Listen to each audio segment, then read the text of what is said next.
Kemudian dia sebut lagi, ni malam ni kalah sikit ni tajuk ni. Tajuk ni tak tahu jadi mana. Gitu. Dia kata apa? Maknanya min indillah. Wa jumlatun nafyi, dan ayat nafi la raiba fih tadi, dia jadi khabar. Jadi khabar. Mubtada'uhu, mubtada' dia ialah zalika alkitab. Zalika alkitab. Dan zalika tu isyarah tak? Tunjuk tak? Isim isyarah. Dhamir.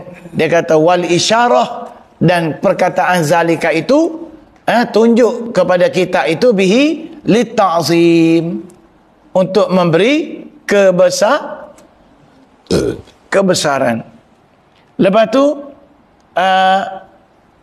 hudan tu pula apa dia? Hudan sebagai khabar kedua. Maknanya boleh juga kita nak baca lagu ni.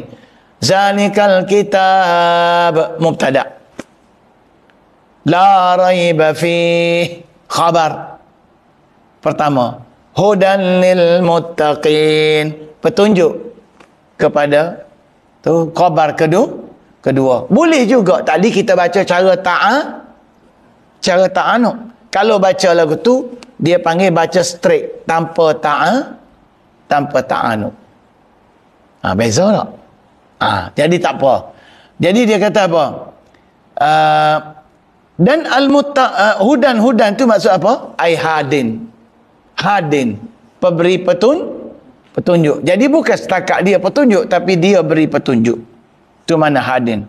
Lil muttaqin, siapa al muttaqin ini?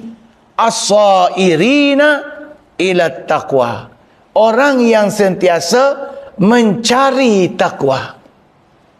Orang yang sentiasa nak beringat. Faham ke tak? Nak cari takwa. Ya?